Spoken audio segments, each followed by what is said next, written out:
Hello everyone, welcome back to சும்மா பேசிகிட்டு இருக்கோம். நாங்கள் விஷ்ணு சந்தோஷ். இன்னைக்கு எதை பற்றி எபிசோட்னா புக்ஸ் பற்றி. எனக்கு ரொம்ப பிடிச்ச டாபிக். ஐ திங்க் சந்தோஷ்க்கு பிடிக்கும்னு நினைக்கிறேன். Okay, we can go. Books ரொம்ப பிடிச்ச டாபிக்னு சொன்னீங்க. எனக்கும் புக்ஸ் பிடிக்கும். உங்களுக்கு ஏன் புக்ஸ் பிடிக்கும்? அது புக்ஸை பார்த்தாலே சின்ன வயசுலேருந்தே ஒரு ஹாப்பியாக இருக்கும். அது ஏன்னா எங்கள் வீட்டில் எல்லாருமே புக்ஸ் படிப்பாங்க. புக்ஸுன்னா பெரிய இந்த புக்ஸ் அந்த மாதிரிலாம் இல்லை, பட் எல்லாருமே ஏதோ ஒன்று படிச்சுட்டே இருப்பாங்க. கீழே ஏதோ ஒரு பேப்பர் கிடந்தால் கூட எடுத்து படிப்பாங்க. எங்கள் அம்மா படிப்பாங்க, அப்பா படிப்பாங்க, முக்கியமாக எங்கள் மாமா படிப்பார். அதை பார்த்து தான் எனக்கு எங்கள் மாமாலாம் எப்படின்னா, அவர் ரொம்ப நிறைய ட்ராவல் பண்ணுவார். புக்கை அவர் புக்கு கையில் இல்லாமல் பார்க்கவே முடியாது. நான் சின்ன பிள்ளையிலலாம் பஸ்லாம் நின்றுட்டே படிச்சுட்டு வருவார். 3 மணி நேரம்லாம் நின்றுட்டே படிச்சுட்டு வந்திருக்கேன்னு கதையெல்லாம் சொல்லியிருக்காரு. ஒரு கையில் கம்பி பிடிச்சிட்டு ஒரு கையில் கம்பி பிடிச்சிட்டு ஒரு கையில் புக்கு படிச்சுட்டே வருவாராம். அந்த மாதிரி எனக்கு அதெல்லாம் பார்த்து ஒரு சின்ன வயசுலேயே ஒரு என்ன சொல்கிறது, ஒரு இன்ஸ்பயர் ஆகி அப்படி படிக்க ஆரம்பித்தேன். சின்ன வயசுல அப்பா சிகரெட் பிடிக்கிறாரு, ஸ்டைலா இருக்கு, அந்த மாதிரிலாம் பார்க்குற மாதிரி நீங்கள் புக்கை பார்த்துருக்கீங்க. எஸ். என்ன மாதிரி புக்குன்னு எதாவது ஞாபகம் இருக்கா? அப்போல்லாம் வந்து பொம்மையெல்லாம் இருக்காது, நாவல் மாதிரி. அப்போ எனக்கு ஞாபகம் இருக்கிறதுனா, அப்போ ஒரு பாலகுமாரன் நல்லா படிச்சுட்டு இருந்தார். பாலகுமாரன், சுஜாதா. எனக்கு இப்போ அந்த 2 ரைட்டர் தான் ஞாபகம் இருக்கு. ஆனால் அவர் நிறைய புக்ஸ் படிப்பார். ஓகே, இந்த பெரிய அந்த புக்ஸ் எல்லாம் இல்லை அப்படி சொன்னீங்களே, இந்த பெரிய புக்னா என்ன நினைக்கிறீங்க? புக்ஸ்ல என்ன பெரிய புக், சின்ன புக் அப்படி சொல்ல வரல.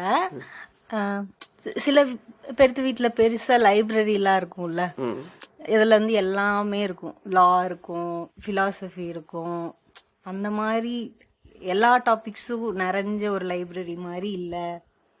ஒரு சாதாரண படிக்கிற மாதிரி புக்ஸ் அப்படி சொல்ல வந்தேன். புக்ஸில் பெரிய புக் சின்ன புக் இல்லை.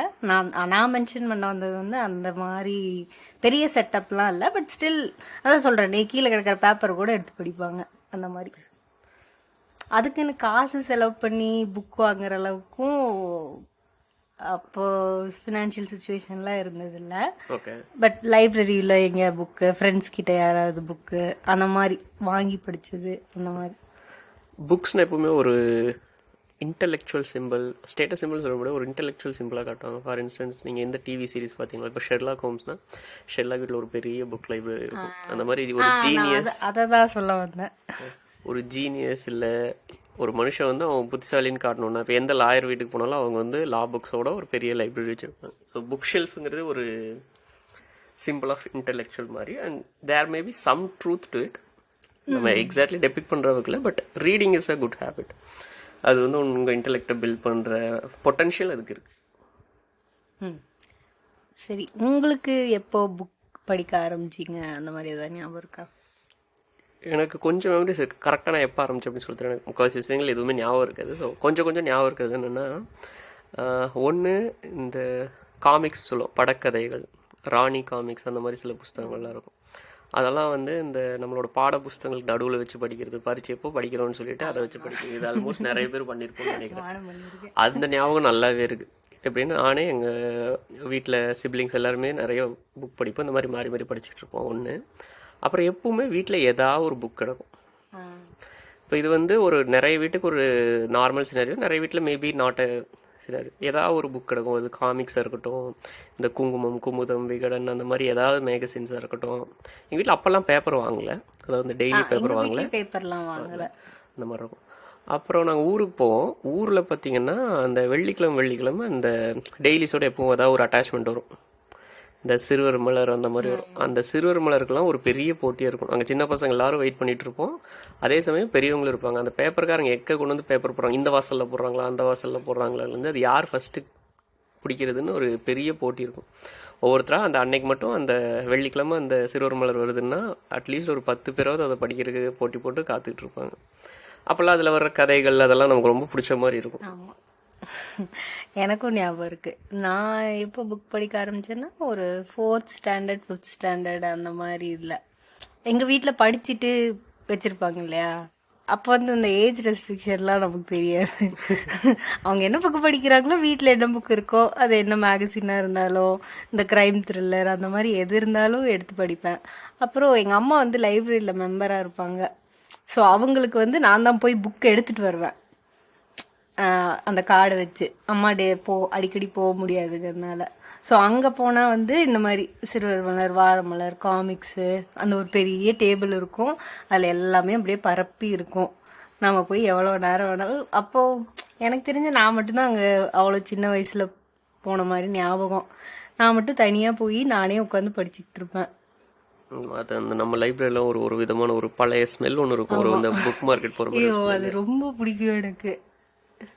அதுக்கப்புறம் அப்போல்லாம் வந்து சின்ன வயசுல எந்தெல்லாம் பிடிக்கும் எனக்கு எந்த மாதிரி புக் கதைகள் பிடிக்கும், இந்த நீதி கதைகள் அது இதுன்னு வச்சிருப்பாங்க, இந்த சின்ன சின்ன கதையை இந்த வச்சிருப்பாங்க. தெனாலிராமன், பீர்பால், அப்புறம் அந்த ஒரு பேஜ் கதை, இந்த மாதிரி நிறைய. அந்த மாதிரிலாம் தான் தேடி படிச்சுட்டு இருந்தோம். அப்புறம் வந்து எங்கள் வீட்டில் இந்த டிஸ்கார்ட் பண்ண புக்ஸ்லாம் வரும் கொஞ்சம் ஸ்க்ராப்பில், இந்த டிங்கிள் அந்த மாதிரி இங்கிலீஷ் புக்ஸ் வரும். அப்போ எனக்கு வந்து தமிழ் மட்டும்தான் படிக்கிறதுக்கும் புரியறதுக்கும் ஈஸியாக இருக்கும். இங்கிலீஷ் படிக்க வராது. இந்த டிங்கிளில் வந்து இந்த சுப்பாண்டி அந்த மாதிரிலாம் இங்கிலீஷ் டைலாக்ஸோடு இருக்கும். அந்த காமிக்ஸ் பலூனில் இங்கிலீஷ் டைலாக்ஸ் நிறைய இருக்கும். அதை வந்து டிரான்ஸ்லேட் பண்ண சொல்லி கேட்பேன். என்னை படிக்க சொல்லி, நீ படி, நான் உனக்கு டிரான்ஸ்லேட் பண்ணேன்னு சொல்லுவாங்க. ஆனால் அது நமக்கு ஒத்து வரும். அதனால ரொம்ப நாள் வந்து ஒரு இங்கிலீஷ் புக்ஸ்க்கு போகிறதுக்கு ரொம்பவே டைம். நானும் தமிழ் புக்ஸ் தான் படிச்சுட்டு, ரொம்ப வருஷமாக தமிழ் புக்ஸ் தான் படிச்சுட்டு இருந்தேன். எனக்கும் இங்கிலீஷ் போகிறதுக்கு வந்து ஒரு ரொம்ப ரொம்ப நாள் கழிச்சு தான் நானாக படிக்கலாம் அப்படின்னு தெரிஞ்சு படிக்கிறதுக்கு ரொம்ப வருஷங்கள் ஆயிடுச்சு.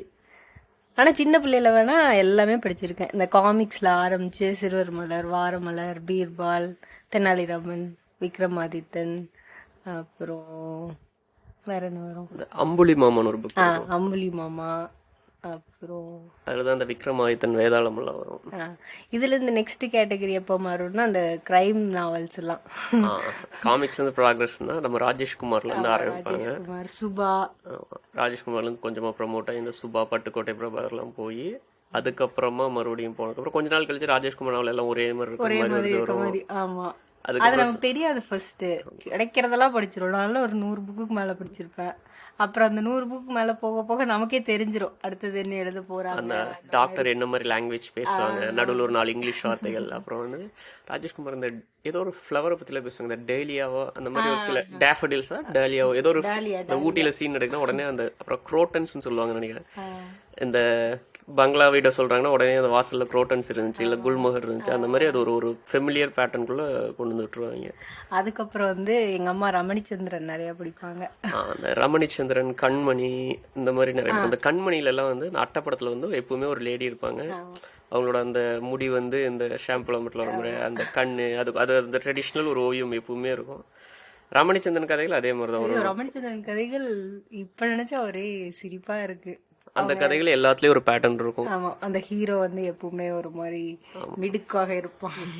ஒரு உயரமான மினிமம் ஒரு 6 அடியாவது இருந்தால் தான் ரமணிச்சந்திரன்ல ஹீரோ இருக்க முடியும். ஒரு அகலமான தோள்கள், இந்த மிலிட்டரிக்கு ஆள் எடுக்கிற மாதிரி தான். தொப்பே இருக்காம ஃபிளாட் வயிறு. அப்புறம் நல்ல பழக்கங்களும் வச்சிருப்பாங்க. அப்புறம் ஹீரோயினுக்கு எல்லாமே தெரியும். இந்த சமையல்ல இருந்து ஃபேக்டரி வரைக்கும் எல்லாமே தெரியும். அப்புறம் 2 பேரும் வந்து சண்டை போட்டே இருப்பாங்க, கடைசியில வந்து சேர்ந்துக்குவாங்க. இதான் ட்ரெடிஷ்னல் ரமணிச்சந்திரன். ஆனா இந்த மாதிரி ஒரு 100 புக் இருக்கும். 100 புக்கும் நம்மளும் ஒரு 50 புக்கா படிச்சிருக்க மாட்டோம். எங்க வீட்டுல எங்க அம்மா படிச்சது எல்லாமே முக்காவாசி படிச்சிருக்கேன். ஒரு கட்டத்துக்கு மேல அது போர் அடிச்சு. அதாவது இந்த ரீடிங் எப்படின்னா ஒவ்வொரு சமயம் ஒவ்வொரு இதுல இருந்து ப்ரொமோட் ஆகி போற மாதிரி இருக்கும். அப்புறம் எனக்கு நெக்ஸ்ட் ப்ரமோஷன் என்னன்னா சுஜாதா. சுஜாதா தமிழ்ல வந்து தவிர்க்க முடியாத ஒரு சயின்ஸ் ஃபிக்ஷன்னாலே நமக்கு அப்போ என்னன்னு தெரியாது. சயின்ஸ் ஃபிக்ஷன்னா சுத்தமாக ஒரு ஐடியாவே இருக்காது. அப்போ சுஜாதா தான் அந்த ஒரு இது போட்டது. புத்தகங்களை பொறுத்த வரைக்கும் பார்த்தோம்னா அதில் ஒரு முக்கியமான ஃபேக்டர் என்னென்னா, நீங்கள் கையில் எடுத்ததுக்கப்புறம் அது உங்களை கீழே வைக்க விடாமல் இருக்கிறது. ஒரு நல்ல கதை, ஈவன் இது படத்துக்கு கூட போடணும். அந்த ஆரம்பிச்சு ஒரு 10-15 நிமிஷம் தாண்டிடுச்சுன்னா உங்களை இழுக்கி பிடிக்க உட்கார வச்சுன்னா அதுக்கப்புறம் பார்த்தா நீங்களே பார்த்துட்டே இருப்பீங்க. புக்கு புரட்டிகிட்டே இருப்போம், அடுத்த பக்கம் அந்த வேகமாக புக்கு புரட்டுற ஸ்பீட்லேயே தெரிஞ்சிடும் கதை எவ்வளோ நல்லா இருக்குது, இல்லை படம் எவ்வளோ நல்லா ஓடிக்கிட்டு இருக்கு அப்படிங்கிறது. அந்த மாதிரி ஃபேக்டரில் வந்து சுஜாதாவோட ஃபேக்டர் ரொம்ப இதாக இருக்கும். அது வந்து சிறுகதையாக இருக்கட்டும், இல்லை பெரிய ஒரு நாவல் அந்த மாதிரியாக இருந்தாலும் இருக்கும். இன்னொன்று சுஜாதாட்ட நல்ல வெரைட்டி இருக்கும். இப்போ எவ்வளோ நம்ம பேசினதில்ல, இப்போ ராஜேஷ்குமாரில் வந்து ஒரே மாதிரி போகும், ரமணிச்சந்திரன். சுஜாதாட்ட ஒரு ப்ளஸ் பாயிண்ட் என்னென்னா, சுஜாதாவால் எந்த மாதிரியான கேரக்டருக்கும் அவங்களோட வேர்ல்டுலேருந்து எழுத முடியும். இப்போ ரொம்ப ஒரு எலைட் கிளாஸ்லேருந்து யாராவது வர்றாங்க, ஒரு டெக்னிக்கல் ஜார்கன்னா அந்த கேரக்டர் அந்த ஜார்கன் நல்லா பேசும், இந்த ராக்கெட் சயின்டிஸ்டாக இருந்தாலும். அதே மாதிரி திடீர்னு ஒரு குப்பத்துலேருந்து ஒரு கேரக்டர் வருது அப்படின்னாலும் அந்த ஜார்கன் பேச வைப்பாங்க. அப்போ வந்து அது அப்படி நல்லா தெரிஞ்சுது. சரி, சுஜாதா என்ன கேரக்டராக இருந்தாலும் நல்லா எழுதுறாங்க.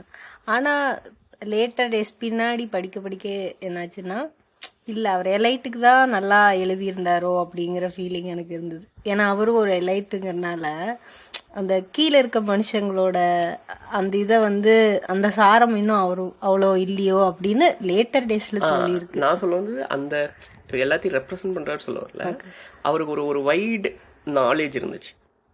வைட் நாலேஜ்னா இப்போ எலெக்ஷன்ஸ் எப்படி நடக்குங்கலேருந்து I think he was involve இந்த இவிஎம் மிஷின்ஸ் எல்லாம் இன்வால்வ். அதே மாதிரி பெல் அப்புறம் அந்த ஆர்கனைசேஷன் பேர் ஆக்சுவலி ஹீஸ் கைண்ட் ஆஃப் என்ன சொல்கிறது இன் டு சயின்ஸ். அதே சமயம் இந்த மெயின் ஸ்ட்ரீமை பற்றி தெரியும், சினிமாவை பற்றி தெரியும். அந்த மாதிரி ஹிஸ் எக்ஸ்போஷர் வாஸ் வைட். அதை வந்து அந்த கேரக்டர்ஸில் பார்க்க முடியும். இப்போ இது வந்து யாருக்கு ரொம்ப உதவிகரமாக அமைஞ்சதுன்னா என்னோட வியூவில் சங்கர் இந்த தமிழ் சினிமாவில் வந்து பார்த்தீங்கன்னா சில விஷயங்கள்லாம் பேசும்போது அகைன் அது வந்து மேபி எலைட்டிஸ்ட் பெர்ஸ்பெக்டிவில் இருக்கலாம், ஆனால் அது ரொம்ப அட்வான்டேஜாக இருந்துச்சு. நீங்கள் ரொம்ப ஈஸியாக சங்கரோட திரைப்பயணத்தில் வித் சுஜாதா வித்தவுட் சுஜாதான்னு நம்ம வந்து பிரிச்சிட முடியும். ஓகே, நம்ம டைவர்ட்டை சுஜாதாக்குள்ளே போயிட்டோம்.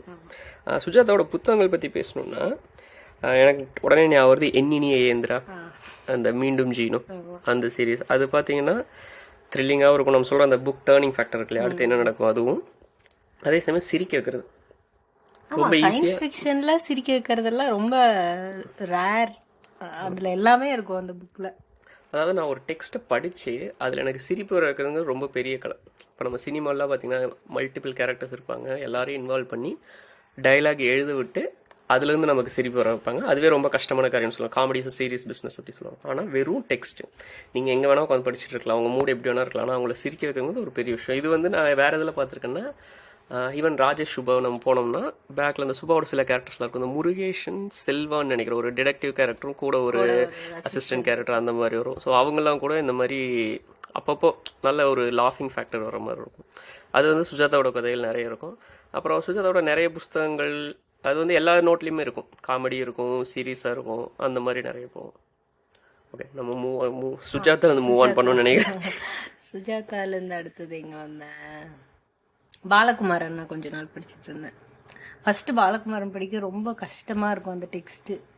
இவங்க எல்லாத்த விட அது கொஞ்சம் வித்தியாசமாக இருக்கும். அவரோட எழுத்தோ அவர் சொல்ல வர கதைகளோ பாலகுமாரனே ரெண்டாக பிரிச்சுக்கலாம். அவர் ஏர்லி டேஸில் எழுதின கதைகள், கொஞ்சம் வயசானதுக்கப்புறம் எழுதின கதைகள். எனக்கு என்னமோ அந்த ஏர்லி டேஸ் கதைகள்லாம் ரொம்ப நல்லாயிருக்கும் அவர் வயசானதுக்கப்புறம் எழுதின கதைகள் விட அப்படின்னு தோணியிருக்கு. நான் பாலகுமாரன் அதிகபட்சம் ஒரு புக் இல்லை 2 புக் படிச்சிருந்தாலே அதிகம். அது ஒரு மாதிரி இருக்கமாக இருந்த மாதிரி ஒரு ஃபீலிங் எனக்கு. இந்த ஒரு காலத்தில் பார்த்தீங்கன்னா அவார்டு படம்னு சொல்லி மணிரத்ன படம்லாம் பார்க்க மாட்டேன். இந்த பம்பாய் இந்த மாதிரி படங்கள்லாம் ஆனால் ரொம்ப வருஷங்கள் கழிச்சு தான் பார்த்தேன். அந்த மாதிரி பாலகுமாரன் மேபி இப்போ எடுத்து பார்த்தா படிக்க தோணுமோ தெரியல, பட் என்னோட பீரியடில் எனக்கு அப்படி தான் இருந்துச்சு. ஸோ பாலகுமாரன் பெருசாக படித்தது இல்லை. ஓகே, அப்புறம் நீங்கள் என்ன வேற யார் படிச்சிருக்கீங்க? வேற காமிக்ஸ் தவிர்த்து இவங்க இந்த சுஜாதா பீரியட்லாம் வந்ததுக்கப்புறம் இதுக்கப்புறம் தான் வந்து என்னோட இங்கிலீஷ் புக்கோட ஜேர்னி ஸ்டார்ட் ஆச்சுன்னு சொல்லலாம். இங்கிலீஷ் புக் எப்படி இருந்துச்சுன்னா, இப்போ எல்லாருமே வந்து எப்பவுமே நீங்கள் படிக்கும்போது ஏதாவது ஒரு புக்ஸை பற்றி சொல்லுவாங்க. அப்போல்லாம் பார்த்தா நமக்கு இங்கிலீஷ் ஃபஸ்ட்டு வந்து இங்கிலீஷ் வராது. ஏன்னா தமிழ் மீடியம்ஸ்லேருந்தே படிச்சுட்டு போனங்காட்டி அதை புரிஞ்சிக்க கஷ்டமாக இருக்கும். இன்னொன்று அடிக்கடி டிக்ஷனரி தேடுற மாதிரி இருக்கும். அதுக்கப்புறம் என்ன ஆகுனா சில நேரம் டிக்ஷனரி தேட மாட்டோம், அந்த விஷயத்தை அப்படியே ஸ்கிப் பண்ணிட்டு படிச்சுட்டு போயிட்டுருப்போம். ரொம்ப ஈஸியாக இங்கிலீஷ் படிக்க வச்சதுன்னா சிட்னி ஷெல்டர்னு சொல்லுவேன் நான். அந்த புக் டேர்னிங் ஃபேக்டர் அதில் இருக்கும். அதே சமயம் ஒரு மாதிரி கொஞ்சம் ஃப்ரெண்ட்லியாக இருந்த மாதிரி இருக்கும் அந்த லாங்குவேஜ். அதில் வந்து சிட்னி ஷெல்டர்னு சொல்லலாம், ஈவன் சேத்தன் பகத் கூட சொல்லலாம். அது கதையோட குவாலிட்டி பற்றி நம்ம எதுவும் சொல்கிறதுக்கு இல்லை, பட் உங்களுக்கு படிக்கிறதுக்கு கொஞ்சம் ஈஸியாக ஒரு லகுவான புக்ஸாக இருக்கும். When you start English books, நீங்கள் தமிழ்லேயே படிச்சுட்டு இருந்து திடீர்னு இங்கிலீஷ் ஸ்டார்ட் பண்ணுறீங்கன்னா அந்த மாதிரி. அப்புறம் ஜே.கே. ரவுலிங்ஸோட புக்ல ஹாரி பாட்டர் சீரீஸ்ல அதுல இந்த புக் டர்னிங் ஃபேக்டர் நல்லா இருக்கும். எடுத்து வச்சோம்னா அந்த 6 புக்கோ 7 புக்கோ வேகமா படிச்சு முடிக்கிற ஒரு இது இருக்கும். சிட்னி ஷெல்டன் சொல்லும்போது என்னென்ன ஆகுதுன்னா, சிட்னி ஷெல்டன் ஒரு கேரக்டர் இன்ட்ரடியூஸ் பண்ணும்போது அந்த கேரக்டரோட தாத்தா வந்து எங்கிருந்து வந்தாங்க, அந்த அவங்களோட அப்பா என்ன பண்ணிட்டு இருந்தாங்க, அப்புறம் அதாவது நீங்க வந்து ஆக்சுவலி ஒரு 30 years ஓல்டு ஹீரோயோ கதையில் இன்ட்ரடியூஸ் பண்ணும்போது அந்த ஆதியிலிருந்து ஆரம்பிச்சு அதுக்கப்புறம் கொண்டு வருவாங்க. அந்த இப்போ அந்த ஹீரோவோட கேரக்டர் வந்து அவங்க அப்பா என்ன பண்ணிட்டு இருந்தாரு, அவங்க தாத்தா அந்த ஒரு ஸ்ட்ரக்சரே கொண்டு வந்துருவார். இந்த ஹீரோ வந்து இந்த மாதிரி தான் இருப்பான், அந்த ஒரு ஆரிஜின் ஸ்டோரி இருக்கும் எல்லா கேரக்டருக்கும். அண்ட் ஷிட்னி ஷெல்டன் வந்து டெல் மீ யுவர் ட்ரீம்ஸ்னு நினைக்கிறேன் ஷிட்னி ஷெல்டனோட புக்கு. இந்த மல்டிபிள் பர்சனாலிட்டி இருக்கிற மாதிரி ஒரு 3 இருக்கிற மாதிரி. அது வந்து ஃபார் இன்ஸ்டன்ஸ் இந்த அன்னியன் மாதிரி சொல்லலாம். அந்த மாதிரி ஒரு இன்ட்ரெஸ்டிங் ஸ்டோரி இருக்கும். அது ஞாபகம் வருது இப்போ ஷிட்னி ஷெல்டன் சொல்லும்போது. அதுக்கப்புறம் ஜேகே ரோலிங் இந்த மாதிரி இருக்கும். அப்புறம் இப்போ ரீசெண்ட் இயர்ஸில் இந்த லாஸ்ட் டிகேட் அந்த மாதிரினா இந்த டேன் ப்ரௌனிங் புக்கெலாம் வந்ததுக்கப்புறமா வந்து அந்த புக்ஸ் எல்லாம் கொஞ்சம் நல்லா போகிற மாதிரி இருக்கும். ஏன்னா அந்த ராபர்ட் லாங்டன் தானே அந்த கேரக்டர் கொஞ்சம் வந்து டிடெக்டிவ் மாதிரி ஓடி அது கொஞ்சம் நமக்கு படிக்கிறதுக்கு ஜாலியாக போகிற மாதிரி இருக்கும். இது மறந்துட்டோமே, ஷெர்லாக் ஹோம்ஸ் எனக்கு அந்த டெக்ஸ்ட்டு கொஞ்சம் தெரியும். ஐ மீன் ஆஃபீஸ்லாம் வந்ததுக்கப்புறம் தான் படித்தேன். பட் எனக்கு அப்போ பிடிச்சது, ரொம்ப பிடிச்சது. கீழே வைக்காமல் படிச்சுட்டு இருந்தேன். ஒரு பெரிய புக்கு. எனக்கு அந்த புஸ்தகம் ஞாபகம் இருக்குது. ஆனால் நான் அது படித்தது இல்லை. ரொம்ப என்ன சொல்கிறது, கொஞ்சம் அது ஓல்ட் டெக்ஸ்ட் அப்படிங்கிறங்காட்டி அதான் சொல்கிறேன். நமக்கு வந்து ஒவ்வொரு புக்கும் ஒரு அப்ரோச்சபிளாக இருக்கும். எனக்கு அந்த அப்ரோச்சபிலிட்டி கிடைக்கல. ஓகே, நல்லாயிருக்கும். ஆக்சுவலி இந்த சீரீஸ் விட புக் படித்தா இன்னுமே நல்லாயிருக்கும். இது ஒரு முக்கியமான விஷயம். புத்தகங்களை பற்றி பேசும்போது நம்ம மோஸ்ட்லி நம்ம மீட் பண்ணுற நிறைய கதைகள், அது படமாகட்டும் வீடியோ கேம்ஸ் ஆகட்டும், அந்த மாதிரி நிறைய விஷயம் வந்து ஒரு புக்லேருந்து தான் வந்திருக்கும். நமக்கு படம் ரொம்ப பிடிக்கும். ஆனால் அதுக்கப்புறம் போய் புக்கை பார்த்தோன்னா புக்கில் அந்த படம் மாதிரி ஒரு 10 மடங்கு இருக்கும். இப்போ சொல்லணும்னா காட்ஃபாதர்னு ஒரு படம் சொல்லலாம். காட்ஃபாதர் ஆக்சுவல் புக்கு படிச்சிங்கன்னா இந்த படம் எவ்வளோ நல்லாயிருக்கும் அதை விட புக் பல மடங்கு நல்லாயிருக்கும். அதே சமயம் அந்த காட்ஃபாதர் ஒரு புக்கோட ஒரு பாதி தான் அந்த படத்தில், பாதியே கொஞ்சம் ஒரு அரை குறையமாக ரெப்ரசன்ட் பண்ண மாதிரி. அகைன் கப்போலஸ் கிரேட் டைரக்டர், அந்த படம் சூப்பராக பண்ணியிருப்பாங்க. ஆனால் புக்கு அவ்வளோதான் கொண்டு வர முடிஞ்சிருக்கும். மறுபடியும் சொல்லணும்னா இப்போ கேம் ஆஃப் த்ரோன்ஸ் உலகமே எல்லாருமே பார்த்தாங்க. அதுவும் ஒரு புஸ்தகத்துலேருந்து தான் வந்தது. அப்போ ஈவன் அது ரெண்டும் ஆக்சுவலி டிவியேட் ஆயிடுச்சு. புக் ஒரு பக்கம் போச்சு, கதை இந்த பக்கம் சீரிஸ் ஒரு பக்கம் போச்சு. பட் ஸ்டில் எல்லாருக்கும் பிடிச்சி. ஆனால் இப்போ டியூன் வந்துச்சுல்ல, நம்ம புக் படித்தோம்ல. இப்போ நாங்கள் ரீசெண்டாக டியூன் படித்தோம் 2 பேரும். ஆக்சுவலி எனக்கும் அது புக்கில் இன்னும் நிறைய இருந்த மாதிரி இருந்தது. படமாக பார்க்குறப்ப அது ஒரு 10% 15% தான் அவங்களால அவ்வளோ நேரத்தில் கொண்டு வர முடியும். இப்போ டூன் 2 பார்த்தீங்கன்னா இப்போ என்ன லாஸ்ட் மந்த் பிளாக் பஸ்டரா. ஆனால் அந்த கதை எழுதப்பட்ட காலகட்டங்கள் ரொம்ப ரொம்ப ரொம்ப ரொம்ப முன்னாடி. ஆனால் அந்த கதையில் இருக்கிற ஒரு சயின்ஸ் ஃபிக்ஷன், க்ரியேட்டிவிட்டி, அந்த விஷயம்லாம் பார்த்தோம்னா அது இன்னும் 100 வருஷம் கழிச்சு எழுதினாலும் எழுதின மாதிரி இருக்கும். ஈவன் டியூனை பொறுத்த வரைக்கும் இன்னொரு கமெண்ட் என்ன சொல்லுவாங்கன்னா, புக் படிக்கும்போது ஒரு பாட்டில் கையில் தண்ணி வச்சுக்கோங்கன்னு சொல்லுவாங்க. அதெல்லாம் இப்போ நம்ம வித்தவுட் கிவிங் அவே ஸ்பாய்லர்ஸ் சொல்ல முடியாது. அந்த புக் வந்து ரொம்ப ஒரு வெல் ரிட்டன், க்ரியேட்டிவிட்டி ஆகட்டும், ரிசர்ச் ஆகட்டும், அண்ட் சயின்ஸை உள்ள கொண்டு வரதாகட்டும். இப்படிலாம் யோசிக்கிறீங்க ஹவு அப்படின்னு நம்மளால எப்படி அவ்வளோ வருஷத்துக்கு முன்னாடி இந்த டெக்னாலஜிலாம் எதுவுமே இல்லாதப்ப அந்த மாதிரி ஒரு ஆளுக்கு எப்படி அந்த யோசனை வந்துச்சுன்னு நினைக்கிறப்பே ரொம்ப ஆச்சரியமா இருந்தது. புக்ஸ் அப்படின்னு சொல்லிட்டு ஒரு டாபிக் ஆரம்பித்தோம் இந்த எபிசோடுக்கு. மேபி ரொம்ப பிடிச்ச டாப்பிக்கில் பேசுகிற நிறைய கண்டென்ட் இருந்தாலே நம்ம அது பாட்டுக்கு போயிட்டே இருக்குது. ஸோ இது வந்து ஒன் ஆஃப் மல்டிபிள் பார்ட்ஸ். இனி ஒரு கப்புள் ஆஃப் டேஸில் அடுத்த பாட்டு வந்து பப்ளிஷ் பண்ணுறோம். Okay, thanks for listening.